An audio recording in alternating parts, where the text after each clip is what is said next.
নগাঁও আৰক্ষীৰ জালত ২৭টা ড্ৰাগছ সৰবৰাহকাৰী।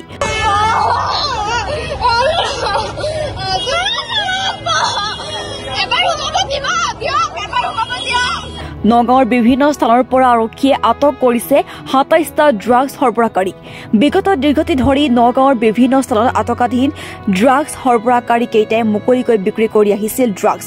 নগাঁও চহৰত সংঘটিত হোৱা বিভিন্ন চুৰি কাৰ্যৰ লগতো আটকাধীন ড্ৰাগছ সৰবৰাহকাৰী কেইটা জড়িত আছিল বুলি জানিবলৈ দিয়ে নগাঁৱৰ অপৰাধী শাখাৰ অতিৰিক্ত আৰক্ষী অধীক্ষক পাৰ্থপ্ৰতিম শইকীয়াই। ইতিমধ্যে আৰক্ষীয়ে আটক কৰা ২৭টা ড্ৰাগছ সৰবৰাহকাৰীক নেক্সট জিম্মালৈ প্ৰেৰণ কৰিছে। উল্লেখযোগ্য যে নগাঁও অতিৰিক্ত আৰক্ষী অধীক্ষক পাৰ্থপ্ৰতিম শইকীয়া আৰু নগাঁও সদৰ থানাৰ ভাৰপ্ৰাপ্ত আৰক্ষী বিষয়া পাৰ্থপ্ৰতিম সিংকনৰ নেতৃত্বত শনিবাৰে নিশা চলিছিল এই অভিযান। জুৰিয়াৰ পৰা নাজিমুদ্দিনৰ ৰিপৰ্ট। আপোনালোকে গম পাইছে যোৱা পৰহি আমাৰ ইয়াতে এটা NDPS কেছ হৈছিলে 782/24 কেছ।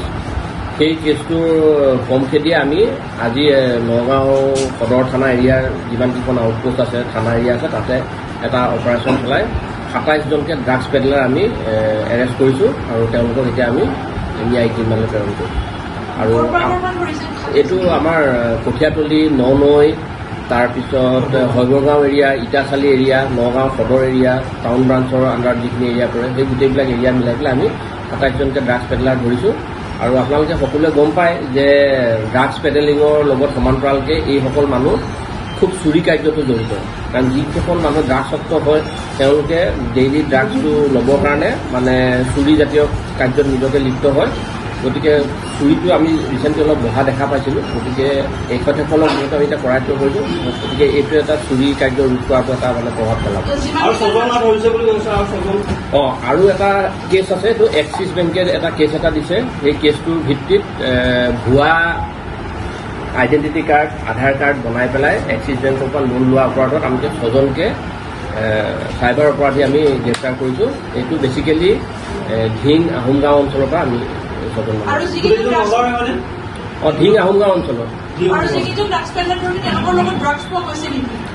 অলৰেডি পৰহি যিটো কেছ হৈছিলে তাতে ড্ৰাগছ পোৱা গৈছে আৰু তাৰে যিটো তেওঁলোকৰ ডাউন লিংক মানে যাক যাক তেওঁলোকে ছাপ্লাই দিয়ে এই ছাপ্লায়াৰসকলক আমি ধৰিছোঁ বা বজাৰ যি চলাই আমি তেওঁলোকক হয়।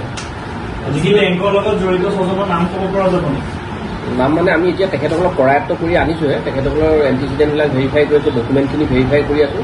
বেংকেও আমাক কিছুমান তথ্য দিছে, সেইখিনি আমি মেটচিং কৰাৰ পাছতে জনাম।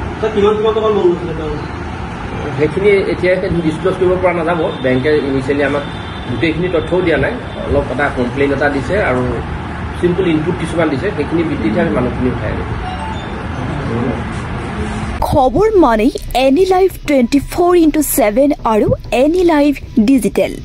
যিকোনো খবৰৰ বাবে যোগাযোগ কৰক 9387734920 আমাৰ এই নম্বৰত।